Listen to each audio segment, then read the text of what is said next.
that's the unique thing about the roster, and the way it's constructed every year. You never really go in with a set number. I mean, in your mind, you might have a set number, and sometimes, you're going to go heavy at a position, you'll go light at another one, or whatever it might be. So it's just how it worked out this year, and we're excited for the 7 that we have, and obviously depth there, and a couple on practice squad too.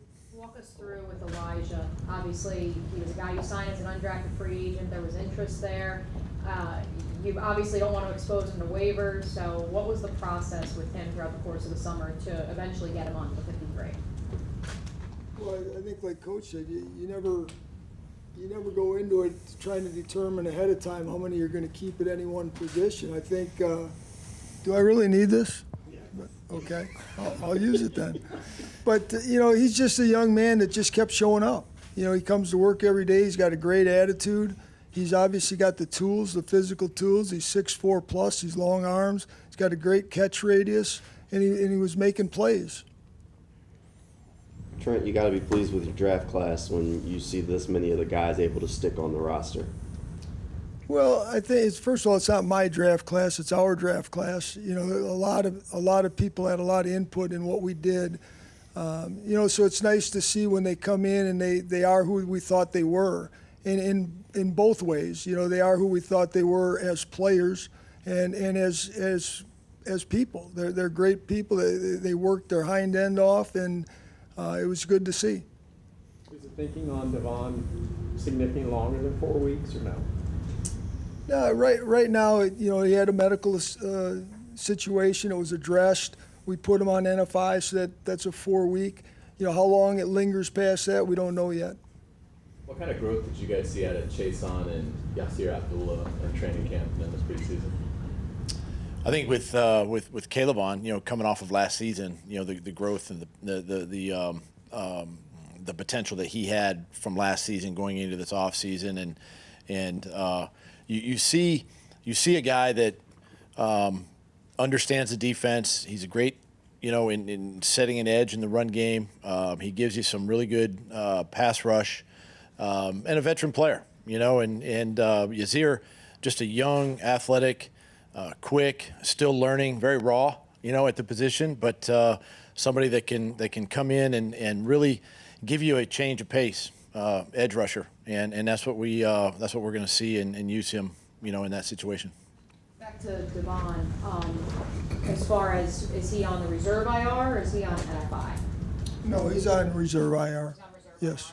IR. I know Doug had said last week that there was potential that he possibly could have been ready first 2 weeks of the season. Is this just precautionary then, in your estimation? Yes. Yes. Okay. Yes. Was there one position that was particularly hard to make a decision on? Quarterback. Yeah, we told Trevor he was very close. He was on the bubble. I think they're all tough decisions, to be honest with you. There's a lot of guys that come in here. You got 91 guys working hard, putting everything they got into it. So it's never easy to make those cuts. Obviously, some are easier than others, but we had a good group, top to bottom, a very competitive group. And, that day was hard, but we got 53 of them signed up and another 17. So we're sitting at 70 right now, and we feel really good about it. Coy Brooks being put on the exempt list. When did you guys sort of know about that, and how much did that play a role in how you determine who you're going to keep in that position? Well, we knew that was coming. That's not something that was just thrown on us. We had been monitoring it all along. The league, we've been in contact with the league for some time on it, and knew it was coming, so we were prepared for it.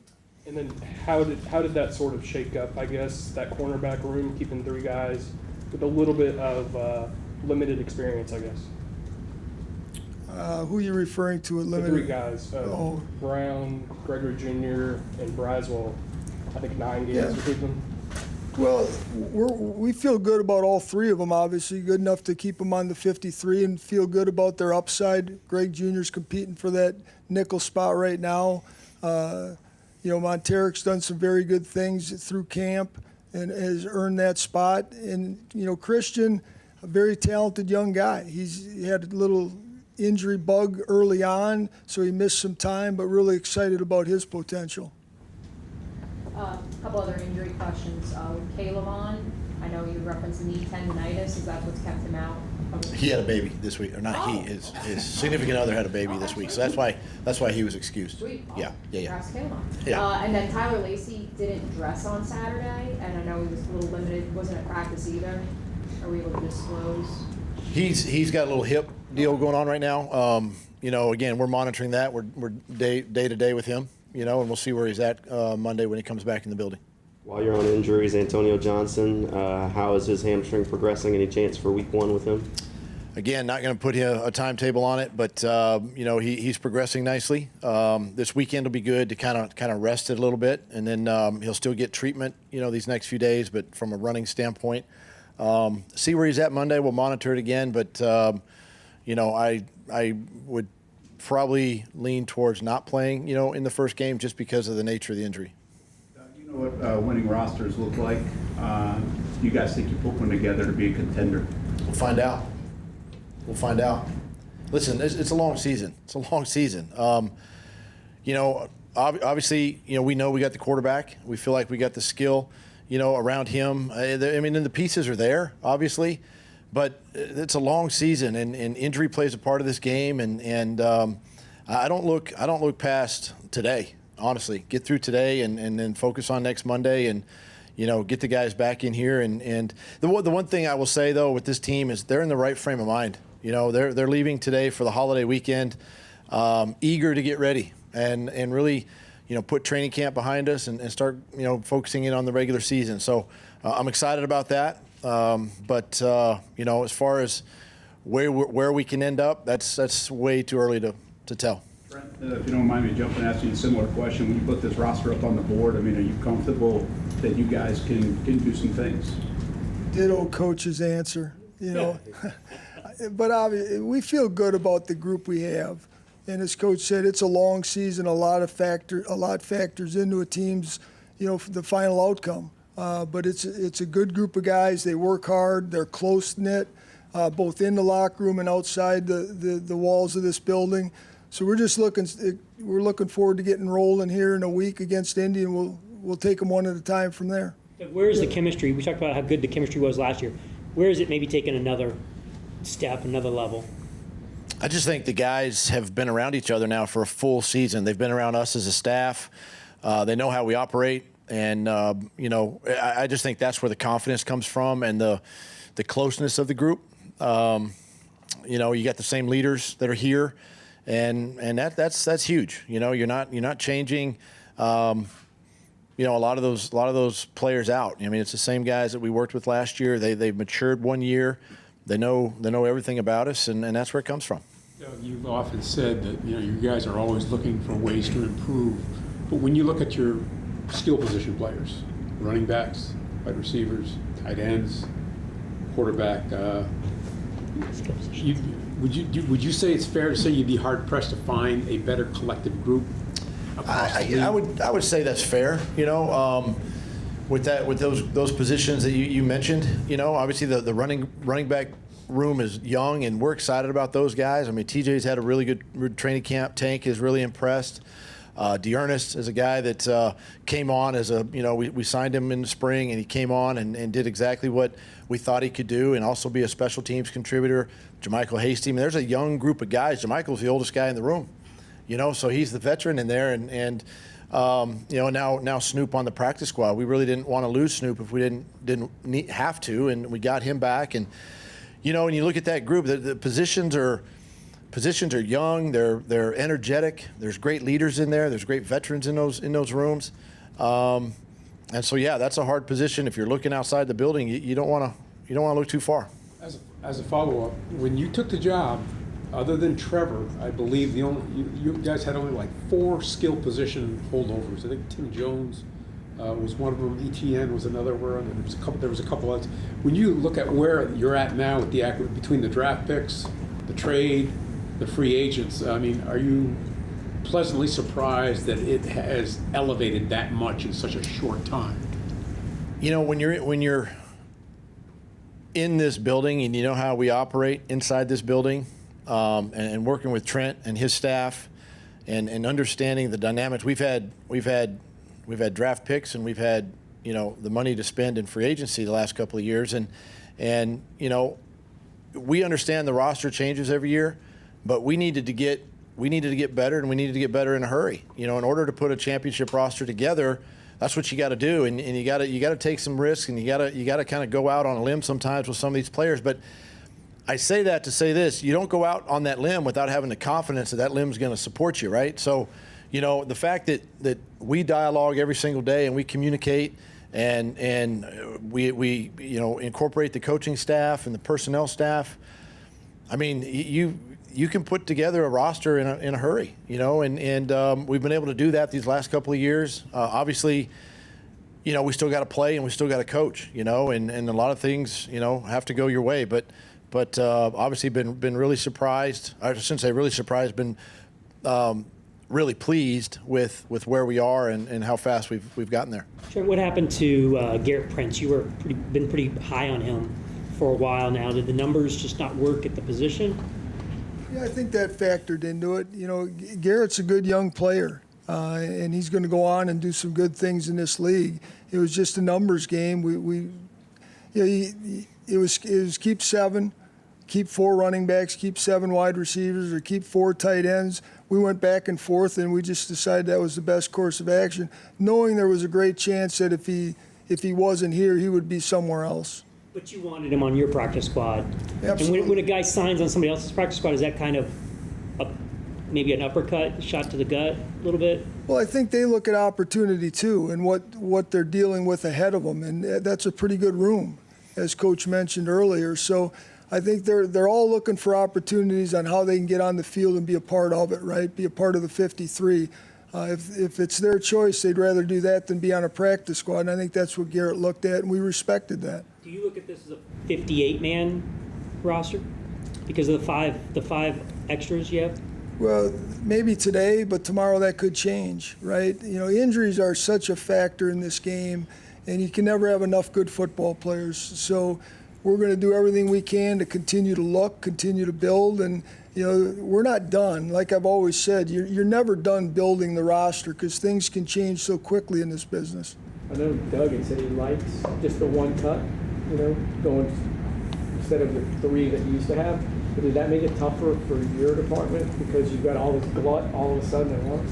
Well, it does, you know, but I think our group did an excellent job of processing these young men. You know, it's a tough day for everybody. There's a lot of emotion involved, and there's a lot of people that have to be involved to process 37 guys in one day. And, you know, we were able to do that, and, you know, a lot of hugging, some tears as they go out the door. But that's part of it. We all signed up for it, but I thought our staff did an excellent job of getting these guys processed and taking as good a care of them as you could on the way out. Doug, you spent some extra time with the practice squad today. What was your message to those guys in terms of, is it you're a sprained ankle away, or you're, you know, still competing? What is? I don't know if you can tell them that, can you? We can't say that, but well, listen, you know, it's the first time the practice squad's been here. You know, a lot of guys. Obviously, there's majority of the guys are from training camp. Some of the guys are, you know, veteran guys from last year, and I just wanted to reiterate to them that, hey, it's a great opportunity for them, you know, to continue to develop their craft, and they're responsible for helping us win. You know, not just the starters, but these guys are also, you know, responsible for helping the offense, defense, and special teams win on game day, and they're constantly being evaluated. It's not a sigh of relief that they've made it by any means.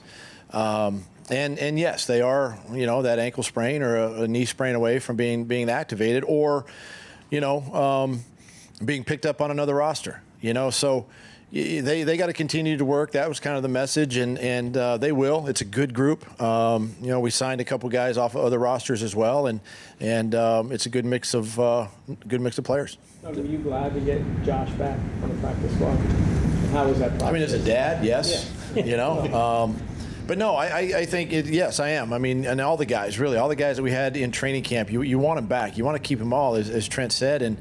You know, and we respect the decisions of those that want to move on. And, you know, in Josh's case, he loved the opportunity of being here in camp. He wants to continue to develop and grow and learn this game, you know. And so obviously this is a great opportunity for him, and he understands that, and just every day you're being evaluated, and that's kind of the message to all of them.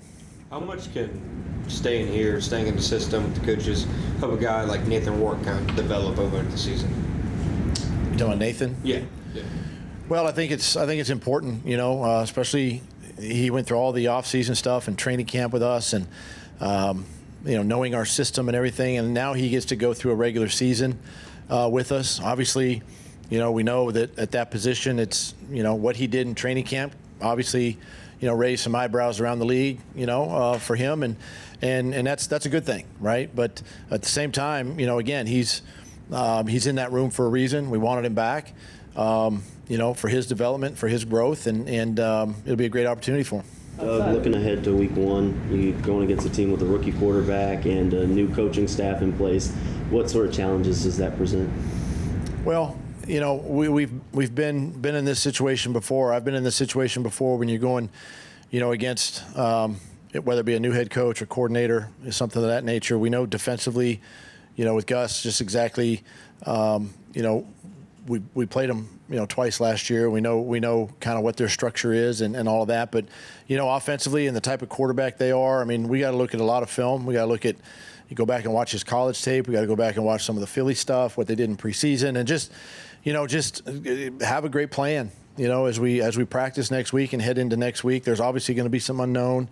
You got to prepare against maybe some of the gadget stuff, in the game, and really you just got to focus on your job. Just do your job, your responsibility, and take care of the football, as we always say, and come out on top if you can. Outside of where on Monday that Parker Washington was potentially, or Tuesday, that Parker Washington potentially on the trade block. Was there interest from around the league, and did that factor into obviously the decision to keep 7 wide receivers? Yeah, he was never on the trade block. We weren't actively shopping him, but to answer your question directly, yeah, there were several teams that reached out, but it wasn't a situation that we felt comfortable with or didn't move the needle for us, let's put it that way. outside of the better knowledge of the system and his comfort in the system in the second year, where's Trevor significantly better now than when the season ended? I think his confidence right now, just the ability to throw the ball on time. He's accurate. He's had a really good offseason, really good camp. But I've seen that confidence, that growth, that maturity, right, in a young player. And he's still a young player, and he's still learning the game. But where he was a year ago to today is really night and day. And he's so much further along. He's understanding the game, how to play the position the right way.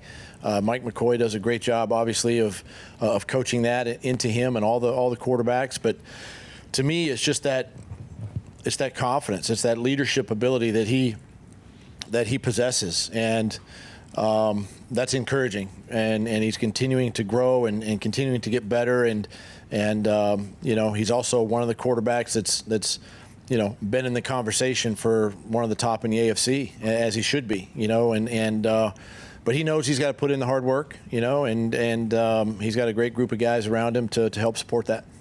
Doug, who will be the captains this season for you? Haven't decided yet. Is that your decision, or is that a team vote? How do you do that? I let the team pick that. We'll do 2 on offense, 2 on defense, and a special teams. They'll pick 5, and then I usually pick the 6th one each week.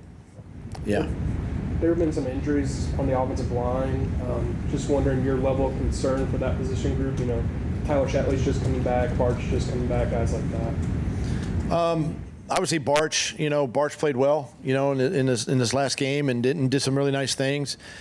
Tyler was obviously a little different situation. I wouldn't say it was an injury situation, but he's in a good place now, and he's been cleared to go and get back in there. So.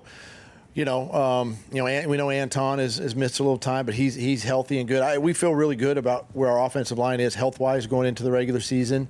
So yeah, no concerns there. And we just keep grinding away. How important was it to bring back Blake Hance? I know that was probably just like a formal thing that you guys did, but how important was he to the depth of this team? Very important, very important. I mean, he was one of the guys. Still is one of the guys that. is probably going to see some time, this year, and a player that has versatility in the offensive line, and obviously those guys are valuable. Trent, do you see something that Doug does specifically with the tight end position, or his eye for it? He had some success in Philly. Obviously, you guys have built a nice room. Could even keep everyone you kind of wanted to keep. Do you notice something? You've been around this a long time, but it seems like that position has done well with Doug's scheme. Is it his eye? Is it something like that? Well, Yes. Yeah, Yes. yes. Yeah, that's his answer. Scheme, Yes. Yeah. You answered it for me. Yes, yes, and yes. That's it? Come on. Well, yeah, in all seriousness, I mean, when you know what you're looking for, it's a lot easier to go looking, right? So when you know what the traits are, what the skill sets are that you're looking for at the position, offensively, how you're going to use that person, and this goes for any player, you want to use them to their strengths and try to minimize how you expose them to their weaknesses. And Coach does an excellent job of that. The staff does. So that's with every position. And that's why the collaboration between the coaching staff and the personnel staff has to be on point. Because if it's not, you get non-fits, and non-fits struggle to make it in any system, right? If they're not in the right system. Doug, is there any concern about depth on the defensive side of the ball? Like, you guys brought back all 11 from last year, but aside from Greg Jr., have any players behind the starters kind of emerged through training camp and to this point? Well, yeah, I mean that's why they're here, right? On the 53, you look at what Buster's done, and Christian Braswell back there, and obviously you mentioned Greg Jr., some of the young guys, in the secondary. I mean, those guys. Listen, if you're not willing to draft these guys, number one, right? Bring them onto your roster, and coach them up and get them ready. How are you gonna? Or if you continue to go out and sign an older player to your right, how do these guys get better, right? How do they continue to improve? And these guys deserve to be on the 53 for the way they've performed in training camp, the way they've gone out and done their job, and then obviously we were able to keep guys like Eric Hallett, on the practice squad, and of course Antonio's will be coming off his injury soon, and so these guys they deserve to be there, but. I love having, young players, right? I mean, the league's getting younger, and these guys, we got to give them time to develop. I think sometimes we're too fast to kind of bring in the next guy, and that's something Trent and I are on the same page with. We got to continue to develop our guys, right, and give them opportunity to grow, because one day, they're probably going to be starters for us. Was there more or less debate over the final 53 than there was last year between you two? Well, quite honestly, there isn't a whole lot of debate. There really isn't. I mean, we talk back and forth, but a lot of it's done over time. It isn't like you get to that last day and then you sit down and have this big debate over who's going to stay there. Coach and I talk every day about different players, the roster. He's talking to his coaching staff on a daily basis, getting feedback from them. We do meet as a staff a couple times weekly, I should say, during the process of training camp. But it isn't one day that makes the decision. It's the length of discussions we have over time. So the debates were minimal. I think we really see these players, quite honestly, very similar, if not the same in most cases. So. In the relationship and the decision making is very collaborative, and I don't know that I've ever been in a better situation from that standpoint. How tough is it when you're trying to measure what a guy does every day in practice? Let's say he's very consistent in practice, and in the game he's okay, but he's not as good. You know what I mean? How tough is it when you're trying to measure those two things, and it might be the opposite for players? It's interesting, because I tell you. It just comes down to confidence in the player, right? So, they look good. They look good during practice, and they do all the right things. And sometimes they get in the game and they just feel unsure. They just feel like they're just, they're a step behind or whatever it might be. And then on the other side, guys have, they don't look very good in practice, but when the lights come on, they shine, and it's just hard to figure it out. It's just, it's one of those things where you have to just kind of, obviously you're making these subjective decisions and you're evaluating them on the whole process. And this is why, we always say we wear the C on our hats, because we got to continue to coach these players and they got to continue to gain confidence. And the only way to do that is to continue to put them out there and let them go do it, right? And it goes back to the earlier question about the young players. I mean, you got to trust that they're going to do the right things. Are there going to be mistakes made? Yes, there's going to be mistakes, but we minimize them and we coach them, and they'll be better for it. Maybe time for a couple more, maybe one for each, John. Yeah, Doug, is Fatukasi, do you think he'll be ready for week 1, or is that something that could linger into the season? He's progressing well, and he'll be back on Monday, and we'll see. He's done some football work here, just not with the team yet. He's off to the side, and I think Monday we'll have a better picture, as to where he's going to be going into next week. Doug, how important is the first game of the year for kind of setting the tone for your season?